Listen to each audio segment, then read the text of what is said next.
आप सबको एक बार फिर नमस्कार। मैं प्रभाकर विक्रम सिंह आपके सामने आपदा प्रबंधन की फर्स्ट एड सीरीज़ लेकर के प्रस्तुत हुआ हूं। तो आशा करता हूं पिछली कुछ वीडियोस जो मैंने डाली थी वो आपको ज़रूर समझ में आई होगी और किसी भी आपदा की स्थिति में आप किसी न किसी की ज़रूर मदद कर पाएंगे।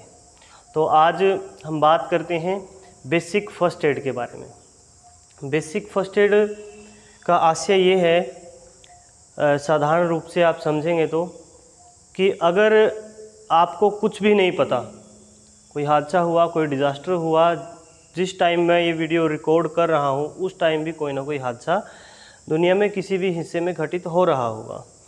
तो बेसिक फ़र्स्ट एड होती है कि अगर आपको कुछ भी नहीं पता तो बेसिक फ़र्स्ट एड का जो भी रूल है वो आप थोड़ा सा फॉलो करें, तो उसको आप अगर समझ लेंगे तो थोड़ा सा कॉन्फिडेंस आपके अंदर बिल्ड होगा और आप किसी भी टाइप की कैजुअलिटी की मदद कर सकते हैं, बड़ी आसानी से कर सकते हैं। तो हम स्टार्ट करते हैं। तो सबसे पहले कुछ पिछली वीडियो का जो था वो पार्ट छूट गया था, तो इसमें हम उसको कवर कर लेते हैं। क्या था कि quality of A first adder. एक फर्स्ट एडर के अंदर जो भी एक फर्स्ट एडर होता है, जो भी व्यक्ति किसी दूसरे की सहायता करता है, चाहे वो साधारण है या वो प्रोफेशनल है, तो उसके अंदर कुछ क्वालिटीज़ होती है। क्योंकि हर एक फील्ड में जो व्यक्ति काम करता है उसकी अलग अलग क्वालिटीज़ होती है। एक पुलिसमैन की अलग होती है, एक आर्मी मैन की अलग होती है, एक टीचर की अलग होती है, एक डॉक्टर की अलग होती है। अलग अलग क्वालिटीज़ के साथ वो काम करते हैं। तो फर्स्ट एडर की क्वालिटी क्या क्या होती है? जो भी आप जीवन में जितनी भी क्वालिटीज़ को अच्छी बोलते हैं, सकारात्मक बोलते हैं, वो सारी की सारी क्वालिटियाँ जो है एक फ़र्स्ट एडर के अंदर होनी चाहिए। जैसे वो रिसोर्सफुल हो, सबसे पहले तो रिसोर्सफुल हो। रिसोर्सफुल जैसे हमने बताया था कि उपलब्ध साधनों के द्वारा कुछ भी करने की वो क्षमताएं रखता हो। रिसोर्सफुल हो, ईमानदार हो। ऐसा ना हो कि किसी दुर्घटना में किसी व्यक्ति की हेल्प तो उसने कर दी और वो व्यक्ति बेहोश था, होश में नहीं था, तो उसके पैसे निकाल लिए या कोई भी ऐसा कीमती जेवर था, कोई भी ऐसा सामान था उसका, उसने उठा लिया, वहाँ से चोरी कर लिया। तो ऐसे क्या होता है कि पूरी जो कौम होती है, पूरा एक समुदाय होता है फर्स्ट एडर का, वो बदनाम हो जाता है। तो वो रिसोर्सफुल हो, ईमानदार हो, मधुरभाषी हो, मीठा बोलने वाला हो और कभी भी कड़वे शब्द ना बोले। जैसे डॉक्टर होता है, डॉक्टर इंजेक्शन भी लगाता है, तो लोग उनको कई बार क्या होता है कि मन से या ज़ुबान से गाली भी निकाल देते हैं, तो वो बुरा नहीं मानते। तो इस तरीके से जो भी जो क्वालिटीज़ होती है उसके अंदर सकारात्मक सारी की सारी क्वालिटियाँ काउंट की जाती हैं। तो हम बात करते हैं बेसिक फ़र्स्ट एड का जो पहला पार्ट है। इसको भी हमने 1, 2, 3, 4, 5, 6 पार्टों में डिवाइड किया है कि आप आसानी से इसको समझ पाएँ। और मैं बार बार हर एक वीडियो में कहता हूँ कि थोड़ा सा आप इस सुंदरता को ना देख करके इसका मुख्य भाव आप समझेंगे तो आपको बड़ा आनंद आएगा और एक कॉन्फिडेंस अच्छा सकारात्मक आपके अंदर जो है वो बिल्ड होगा। तो बेसिक फ़र्स्ट एड को 6 पार्टों में डिवाइड किया है। तो मैं आपको बता देता हूँ, हर एक वीडियो में हम एक पार्ट डिवाइड करेंगे, डिफाइन करेंगे उसको। तो सबसे पहले हम करते हैं CDRAB। सी माने कॉल फॉर एम्बुलेंस। कोई भी किसी भी प्रकार की दुर्घटना होती है, घटित होती है, तो आप सबसे पहला काम ये करेंगे कि आप एम्बुलेंस को कॉल करेंगे। एम्बुलेंस को कॉल करने के लिए कुछ सावधानियां जो है वो आप बरतेंगे। सबसे पहली सावधानी और सबसे पहली बात कि आपको एम्बुलेंस का नंबर पता हो। एम्बुलेंस का नंबर कितने हैं? 108। एम्बुलेंस का नंबर अलग अलग क्षेत्र में, अलग अलग देश में, अलग अलग राज्य में अलग अलग भी हो सकता है, लेकिन 108 जो नंबर है 108। किसी भी मेडिकल कोई इमरजेंसी आपके साथ या आपके किसी साथी के साथ घटित होती है तो उस समय आप 108 नंबर डायल करेंगे, एम्बुलेंस को मदद के लिए गुहार लगाएंगे। तो एम्बुलेंस को कॉल आपने किया, 108 नंबर डायल किया, जो भी नंबर था नंबर डायल किया, फ़ोन मिलाया, हेलो। सबसे पहले तो आप एक सकारात्मक तरीके से बात करेंगे, अच्छे तरीके से शुरुआत करेंगे। नमस्कार, आदाब, सत श्री अकाल, गुड मॉर्निंग, इवनिंग, नमस्ते, जैसे भी आप बात करते हैं। और उसके बाद सुनिश्चित करेंगे कि आपका जो नंबर आपने मिलाया है वो सही जगह मिला भी है कि नहीं मिला है। क्योंकि ये तकनीकी जो चीज़ें हैं ये विवेकहीन होती है, विवेक इनके अंदर नहीं होता। जैसा आप इनको कमांड देते हो, जैसा आदेश देते हो, वैसा वो फॉलो कर देते हैं। तो 108 नंबर या कोई भी नंबर आपने डायल किया, सुनिश्चित किया कि ये नंबर सही मिला भी है कि नहीं मिला। सुनिश्चित कैसे करेंगे? जैसे सर नमस्कार, जी हाँ नमस्कार। सर एम्बुलेंस से बात करें? जी हाँ एम्बुलेंस से बात करें। जब अगला आपका रिस्पॉन्स सकारात्मक आता है तो आप अपनी बात वहाँ पर रख देते हैं। तो क्या क्या चीज़ें ऐसी है मुख्य रूप से जो आप एम्बुलेंस को कॉल जब करेंगे उस दौरान आप उसको स्पष्ट करेंगे, बताएंगे। तो सबसे पहली बात ध्यान से आप सुनेंगे, समझेंगे। सबसे पहले है वेन्यू। वेन्यू माने जगह, दुर्घटना स्थल। जब भी आप एम्बुलेंस को कॉल करेंगे तो आप दुर्घटना स्थल के बारे में ज़रूर उनको आगाह करेंगे। दुर्घटना स्थल, वेन्यू, स्पॉट, जगह था, जो भी आप उसको बोलते हैं तो उसी भाषा में उसको आप बताएंगे। अब वेन्यू आप कैसे बताएंगे? कई बार क्या होता है कि आप किसी अनजान या कम आपको उस क्षेत्र के बारे में नॉलेज है, जानकारी है, तो वहाँ पर आप हैं, तो वेन्यू आप कैसे बताएंगे कि जैसे एक उदाहरण दे करके मैं समझाता हूँ आपको। 24 घंटे आपके इर्द गिर्द कोई ना कोई फेमस लोकेशन ज़रूर होती है, या इसका उल्टा कर लें, 24 घंटे आप किसी फेमस लोकेशन के इर्द गिर्द होते हो, और वो फेमस लोकेशंस, जगह था, वेन्यू, स्पॉट कौन कौन सी होती है। जैसे कोई मंदिर है, मस्जिद है, चर्च है, गुरुद्वारा है, स्कूल है, अस्पताल है, मोबाइल टावर है, कोई चौक चौराहा है, कोई चबूतरा है, कोई धर्मशाला है, कोई भी बड़ा इंस्टीट्यूट है, स्कूल है, कॉलेज है, यूनिवर्सिटी है, और उसके बाद जो है उस लोकेशन के अंदर भी सब लोकेशंस होती है। कोई बड़ा इंस्टीट्यूट है, जैसे कोई यूनिवर्सिटी है, कोई अनाज मंडी है, सब्जी मंडी है, तो उसका गेट नंबर 1, 2, 3, शेड नंबर 1, 2, 3, इस टाइप से। किसी फ्लाईओवर के नीचे आप जा रहे थे, वहाँ पर आपके साथ या किसी दूसरे व्यक्ति के साथ दुर्घटना घटित हुई। जैसे बड़े बड़े मेट्रोपॉलिटन जो शहर होते हैं, फ्लाईओवर होते हैं, मेट्रो का है या जैसे भी सड़क का है, तो उनके नीचे जो पिलर होते हैं, पिलरों पर नंबर, उनको कोडिंग में डिवाइड किया गया होता है, तो उन पर नंबर लगे होते हैं, pillar number A, B, C, D या 1, 2, 3 जैसे भी करके।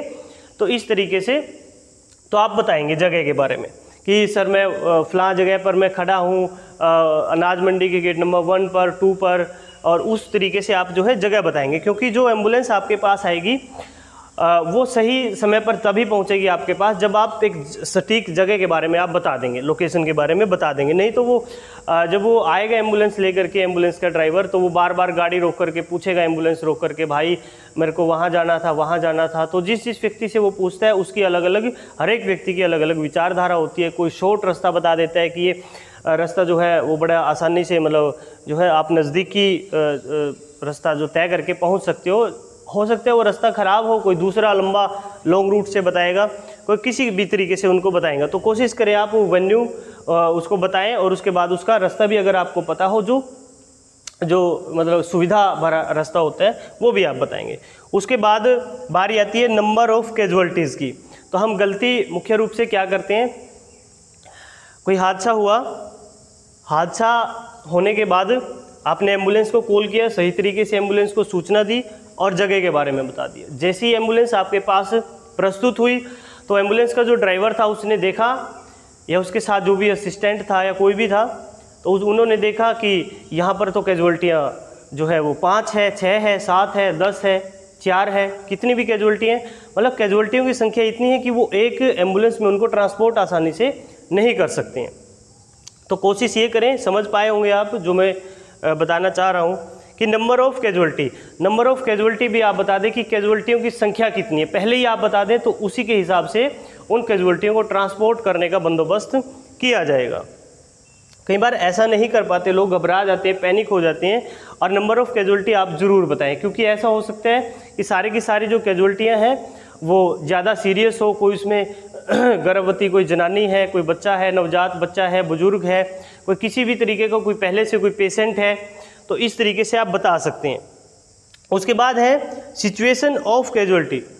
जो भी किसी भी हादसे में कोई कैजुअल्टी या कैजुअल्टियाँ बनी है, कितनी भी है, वो 1 है, 2 है, 3 है, 4 है, 5 है, तो उनकी अलग अलग सिचुएशन होती है, अलग अलग शारीरिक हालात उनके होते हैं।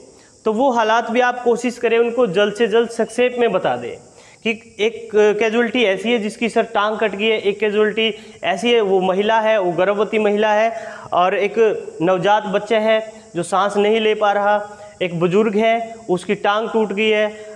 इस तरीके से जो है सिचुएशन आप सारी की सारी बयां कर दें, बता दें उनको, और जैसे ही आप सिचुएशन बताएंगे, सिचुएशन बताने से क्या फ़ायदा होगा, क्या बेनिफिट होगा, ये समझ लें आप ज़रा थोड़ा सा।